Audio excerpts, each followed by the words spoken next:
Hello friends, नमस्कार। हम पढ़ रहे थे भारत का संविधान। भारत के संविधान के अंदर हम लोगों ने स्टार्ट किया था सूचना का अधिकार। सूचना के अधिकार के अंदर हम लोगों ने केंद्रीय सूचना आयोग के बारे में पढ़ लिया था।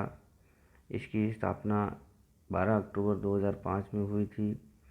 इसमें एक मुख्य सूचना आयुक्त होता है और उसके साथ 10 अन्य सूचना आयुक्त होते हैं। इस तरह की बात भी हमने पढ़ी थी। आज हम पढ़ेंगे राजस्थान सूचना आयोग। इस सूचना आयोग के अंदर वर्तमान में सूचना आयुक्त अभी कौन हैं और इनकी क्या कार्य हैं, क्या शक्तियां हैं, इनका दर्जा क्या रहता है, इनकी नियुक्ति किस तरीके से होती है। तो ये सारी की बातें आप लोग इस वीडियो के अंदर अच्छे से पढ़ेंगे। आप लोग इस वीडियो पर अच्छे से देखने की कोशिश कीजिए और इसको लर्न करने की कोशिश कीजिए। चलिए स्टार्ट करते हैं हम लोग। राजस्थान सूचना आयोग। राजस्थान सूचना आयोग के बारे में हम इसका पहले पृष्ठभूमि उसी तरीके से पढ़ेंगे जिस तरीके से हम लोगों ने केंद्रीय सूचना आयोग पढ़ा था। देखिए, आरटीआई एक्ट 2005 के तहत प्रत्येक राज्य में एक राज्य सूचना आयोग यानी SIC की स्थापना का प्रावधान किया गया है। इस तरीके से आपको याद रखना है। आगे RIC की स्थापना यानी कि राजस्थान इंफॉर्मेशन कमीशन की स्थापना 18 अप्रैल 2006 को हुई थी और SIC में एक मुख्य सूचना आयुक्त के अलावा 10 अन्य सूचना आयुक्त होते हैं। ये अपन ने अभी थोड़ी देर पहले बताया था। इनकी योग्यताएं वही योग्यताएं जो मैंने आपको केंद्रीय सूचना आयुक्त जो आयोग पढ़ाया था, जैसे विधि, प्रशासन, समाज सेवा, विज्ञान एवं जनसंचार के जो विशेषज्ञ व्यक्ति होते हैं वो इस आयोग के लिए योग्य व्यक्ति होते हैं। ये आपको याद रखना है। इनकी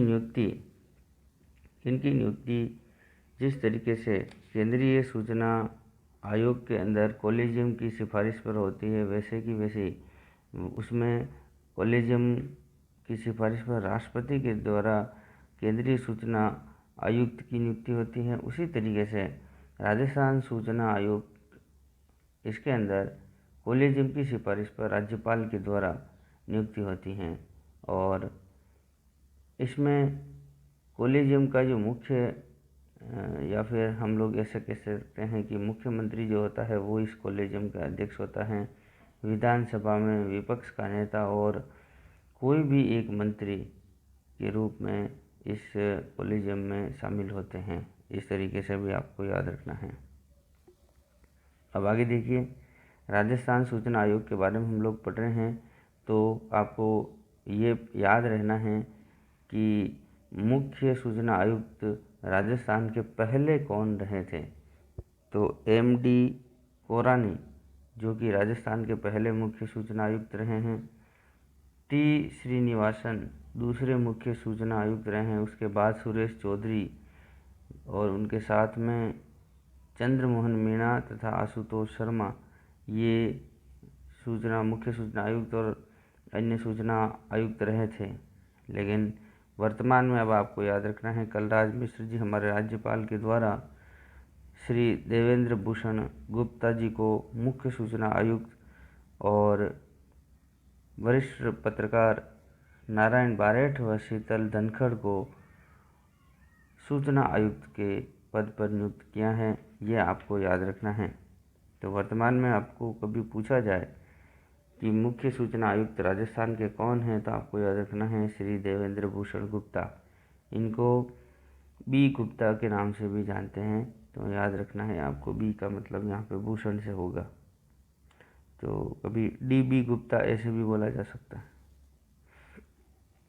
इनका दर्जा मुख्य सूचना आयुक्त का जो दर्जा है राज्य निर्वाचन आयोग के बराबर तथा अन्य सूचना जो आयुक्त होते हैं उनका दर्जा मुख्य सचिव के बराबर होता है। इस तरह से आपको याद रखना है। इनका कार्यकाल और इनके जो टेन्योर रहता है वो वही रहता है जितना कि आपने केंद्रीय सूचना आयोग के अंदर पढ़ा था। जैसे 5 साल और 65 वर्ष सेवानिवृत्ति की आयु होती है, ये आपको याद रखना है। इसमें कोई भी व्यक्ति अपने पद पर पुनः नियुक्त नहीं हो सकता, लेकिन सूचना आयुक्तों को मुख्य सूचना आयुक्त बनाया जा सकता है, ये आपको याद रखना है। जबकि इसमें सबसे इम्पोर्टेंट बात यह है कि दोनों के रूप में जो भी आप लोग उनको पद पर बनाएंगे तो दोनों के रूप में उनका कुल कार्यकाल 5 वर्ष ही होगा। अगर वो सूचना आयुक्त हैं, मान लो 3 वर्ष उन्होंने सूचना आयुक्त के पद पर कार्य किया, अब उनको मुख्य सूचना आयुक्त बना दिया है तो वो केवल 2 साल ही उस मुख्य सूचना आयुक्त के पद पर कार्य करेंगे। कहने का मतलब इनका जो कार्यकाल है वो 5 वर्ष का ही रहता है, या फिर अधिकतम आयु 65 वर्ष है। इनको हटाने का तरीका किस तरीके से है आपको याद रखना है। कदाचार और अक्षमता के आरोप में राज्यपाल के द्वारा सुप्रीम कोर्ट से करवाई गई जांच के आधार पर उन्हें हटाया जाता है और जांच के दौरान राज्यपाल उनको निलंबित कर सकते हैं। ये सारी की सारी बातें आपको याद रखनी है। इनका कार्य और शक्तियाँ जो हम लोगों ने केंद्रीय सूचना आयोग के अंदर हम लोगों ने पढ़ी थी वही आपको याद रखनी है। उसके अंदर क्या पढ़ा था देख लीजिए, मैं आपको बता देता हूँ। अपीलीय अधिकारी के विरुद्ध अपील सुनना, सूचनाएं उपलब्ध करवाने का जो आदेश है या निर्णय है उनको निर्णय देना, आदेश देना। फिर दोषी लोक सूचना अधिकारी पर 250 रुपये प्रतिदिन के हिसाब से लगाकर 25,000 रुपये तक का अधिकतम जुर्माना लगाया जा सकता है। सूचना के अधिकार का प्रचार प्रसार करना और अपना वार्षिक प्रतिवेदन राष्ट्रपति को देना था, ये उसके अंदर था केंद्रीय सूचना आयोग के अंदर। इसके अंदर राष्ट्रीय जो अपना प्रतिवेदन है, वार्षिक प्रतिवेदन, वो आपको इनको सबको राज्यपाल साहब को देना होता है। तो ये इस तरीके से इनके कार्य रहेंगे, ये आपको याद रखना है। और इनकी जो शक्तियाँ हैं वो शक्तियाँ CPC 1908 के तहत आयोग को समन जारी करने तथा शपथ पत्र पर गवाही लेने और गवाहियों की ऑडियो वीडियो रिकॉर्डिंग की शक्ति भी इनको प्राप्त है। तो इस तरीके से ये इनकी शक्तियाँ और इनके कार्य रहे थे, ये आपको याद रखना है। अब एक वर्ड आता है विसल ब्लोअर्स। विसल ब्लोअर्स कौन होते हैं या फिर ऐसा क्या होता है, इसके बारे में आप लोग याद रखिए। ऐसे व्यक्ति जिनके पास सरकारी संगठनों अथवा अधिकारियों की भ्रष्टाचारी के संबंध में या संदर्भ में जानकारी उनके पास प्राप्त हो, सूचना हो, उसको हम लोग विसल ब्लोअर्स कहते हैं, या फिर वो व्यक्ति विसल ब्लोअर्स कहलाते हैं। इस संदर्भ में वर्ष 2011 में एक संसद में विधेयक लाया गया था, विसल ब्लोअर्स विधेयक 2013। 14 मई 2014 को राष्ट्रपति के द्वारा स्वीकृत हुआ, लेकिन अभी तक ये लागू नहीं हुआ है। और वर्ष 2014 से इस संदर्भ में सभी मामले CVC देखता है। इस तरीके से भी आपको याद रखना है।